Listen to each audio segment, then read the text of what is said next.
मैं डॉक्टर रीता बोरा, सचिव क्रीड़ा समिति, मुन्नालाल जयनारायण खेमका गर्ल्स कॉलेज सहारनपुर। आज हमारे महाविद्यालय में वार्षिक क्रीड़ा प्रतियोगिताओं का शुभारंभ हो रहा है, जिसका शुभारंभ प्राचार्य के कर कमलों द्वारा किया गया।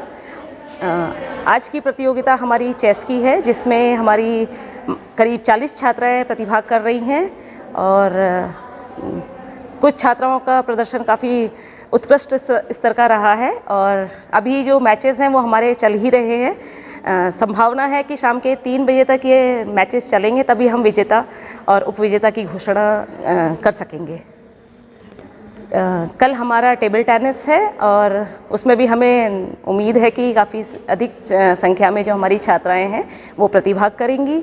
बस एक थोड़ा सा समस्या हम लोगों की ये चल रही है कि इस समय विश्वविद्यालय की सेमेस्टर की जो परीक्षाएं हैं वो भी साथ साथ चल रही हैं, जिससे हमारी एमए की छात्राएं थोड़ा सा इसमें शायद संभावना ये है कि सहभागिता नहीं कर पा सकेंगी।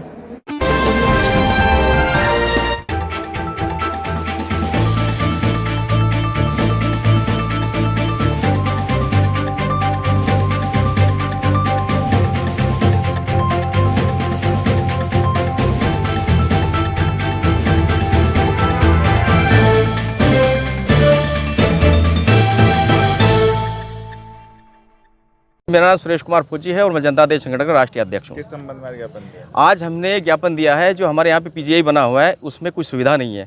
पीजीआई 15 साल हो गए लगभग बना हुआ है यहाँ पे, लेकिन आज तक इसमें जो मूलभूत सुविधाएं हैं जिनकी आम आदमी की ज़रूरत है उसमें आज तक भी कोई भी सुविधा नहीं है।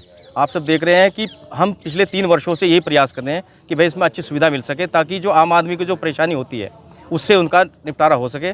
हम आज भी पीजीआई को बने यहाँ पे 15 साल हो गए, लेकिन आज भी सहारनपुर वासी पश्चिमी उत्तर प्रदेश के सभी लोग या तो बराड़ा भागते हैं किसी भी इमरजेंसी में, या अपना चंडीगढ़ भागते हैं या ऋषिकेश भागते हैं। सोचने वाली बात है, इस पे सरकार 3 सरकारें आज तक बदल चुकी है, लेकिन आज तक इसकी तरफ किसी ने ध्यान नहीं दिया हुआ है। और हम लोग 3 साल से यही प्रयास कर रहे हैं कि पीजीआई में जो अच्छी सुविधाएं है, जिसके लिए पीजीआई जाना जाता है, उसमें अच्छी सुविधाएं प्राप्त हो सके, यही हमारी सरकार से मांग है। लगातार इस बात को लेकर आप कई बार धरना भी दे चुके हैं और हाँ, हम ज्ञापन दिया है, तो अगर आगे भी नहीं होता, मांग पूरी नहीं होती तो क्या? देखिए, पिछले 3 वर्षों से लगातार हमारा जो ये ज्ञापन जारी है और हर महीने की 25 तारीख को हम लोग अपना जो धरना रखते हैं, सांकेतिक धरना रखते हैं, और फिर डीएम साहब को ये ज्ञापन सौंपते हैं सरकार को।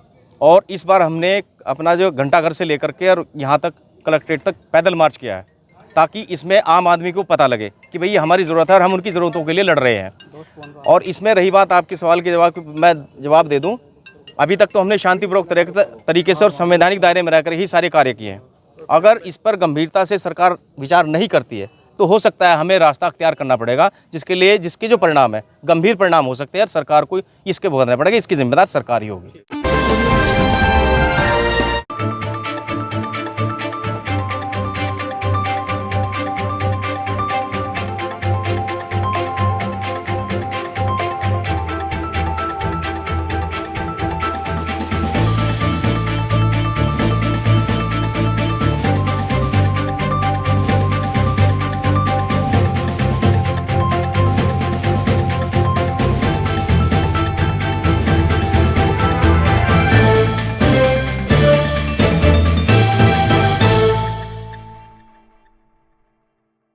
देखिए, हम लोग सहारनपुर के वो लोग जिनके परिजन हैं, जो यूक्रेन में हमारे स्टूडेंट फंस गए हैं, उनके परिजनों के साथ डीएम महोदय के पास हम आए थे, ये कहने के लिए कि हमारे बच्चों को अतिशीघ्र भारत वापस लाया जाए और जो एयरलाइंस कंपनियों ने किराया बढ़ा दिया उसको कम किया जाए और सुरक्षित उनकी वापसी की जिम्मेदारी भारत सरकार को लेनी चाहिए।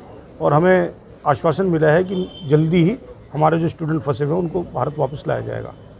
लगभग कितने स्टूडेंट हैं?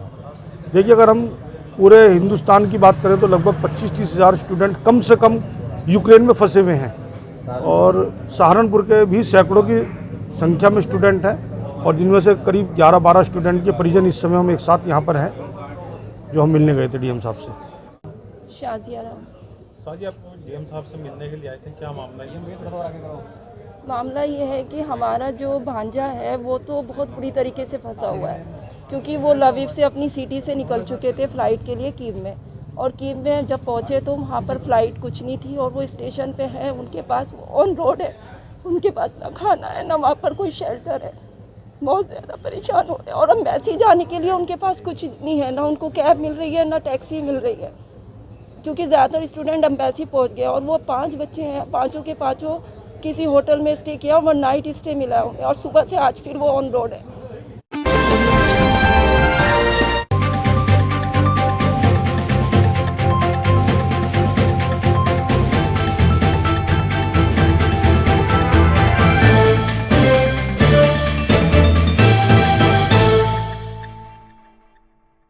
सत्येंद्र कुमार मेरा नाम है, गांव सावलपुर निवादे का मूल निवासी हूँ।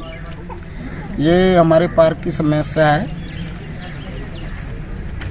डॉक्टर BR अम्बेडकर का ये पार्क है, जो भारतीय संविधान के रचयिता डॉक्टर BR अम्बेडकर, जिसके संविधान के जरिए पूरा देश चलता है, उसी में ही कुछ दबंग नेताओं ने, जैसे कि पार्षद जो साहब हैं हमारे मोहर सिंह और उनके साथ मिले हुए उपेंद्र सिंह हैं, उनके रिश्तेदारों की जो ज़मीन है वो पिछवाड़े में है, महावीर सिंह और तेजपाल सिंह की, वो हमारे पार्क में, बाबा साहब के पार्क में गंदा नाला निकलवाने की कोशिश कर रहे हैं और ये बाबा साहब के पार्क का अपमान है।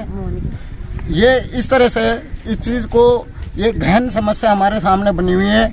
अधिकारियों को, कई अधिकारियों को हमने, कमिश्नर, आयुक्त साहब को, सभी को हमने एप्लीकेशन दे चुके हैं, लेकिन 6 महीने हो गए, इस समस्या का कोई भी समाधान नहीं हो रहा है।